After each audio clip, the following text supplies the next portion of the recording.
What's up guys, TechPassionate here, and today we have the new flagship from Nokia, the Nokia 8. HMD Global, the Finnish company that licensed the right to produce Nokia phones, is revealing the company's first Nokia branded Android flagship. The Nokia 8 will be available in early September across Europe, priced at €600, as we saw with the leaks. The Nokia 8 has a 5.3-inch display, 2560 x 1440, and it's powered by a Qualcomm Snapdragon 835 processor, 4 gigs of RAM and 64 gigs of storage. The specs are mostly what you expected from any top phone this year, but HMD is sticking with capacitive key and large display bezels despite an emerging industry trend to slim bezel down and move the fingerprint sensor to the rear. In terms of design, the Nokia 8 is slim at 7.3mm on average across its curved frame, and it places the antenna at the top and the bottom with a full aluminum back like we've seen from Meizu, Apple and even OnePlus. There are glossy blue and copper colors and matte blue and grey options too. During the brief closer look at the handheld, I personally preferred the matte color,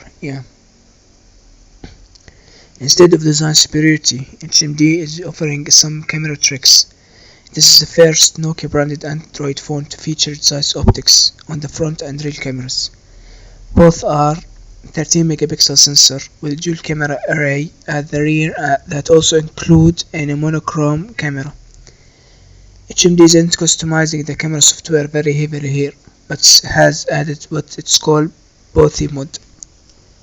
The Bothy mode, yes, really is similar to what we've seen on Samsung and LG do in the past. It will activate both the front and rear cameras to capture photos and videos. What's slightly different here is that Nokia 8 will also broadcast this video with the front and rear cameras to Facebook or YouTube natively through the camera interface.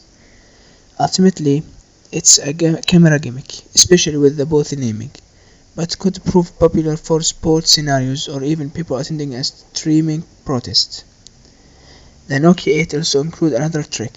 Thanks to the integration of Nokia Ozo audio, Ozo has typically been reserved for Nokia for futuristic camera for filming virtual reality, but HMD is now bringing the audio portion over to Nokia 8. In real terms, it means that video will capture 360-degree audio, allowing for it to be broadcast live on streams. If you're listening to a Facebook live stream with headphone, you are able to hear the 360 audio. Nokia was one of the first makers to embrace notification and information on the phone display when it's off, and while others have followed, HMD is now bringing back the always-on display. The Nokia 8 includes the LCD display, so this makes things more tricky than an OLED equivalent, but HMD has built a proprietary solution with low power mode for small section of the display. It will show calls, email and text messages, and HMD plans to add social network notification in the future. After my brief time with Nokia 8, I wasn't left down away by the handset. It's very much an average flagship compared to what we are expecting from Apple this year, and what we've seen from Samsung achieving with the S8. HMD isn't setting the bar high here with an unsurprisingly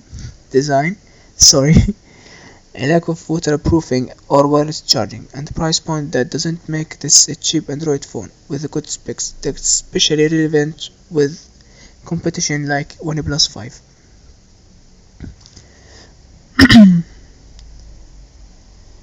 Thank you guys for watching. I hope you enjoy my video. I will give you a brief specification from the phone. This phone, as I said, 5.3-inch IPS LCD display, 555 ppi, Corning Gorilla Glass 5, Snapdragon 835, Adreno 540, 4 gigs of RAM, 64 gigs of storage, 13 megapixel rear and front cameras, with car designs optics. It comes with a USB Type-C, and it comes with a splash proof rating IP54, and 3090 milliamp hour. Also Android Nougat 7.1.1 Nougat, but I think it will be updated to Nokia to Android O. Thank you guys again for watching. See you next time. Peace.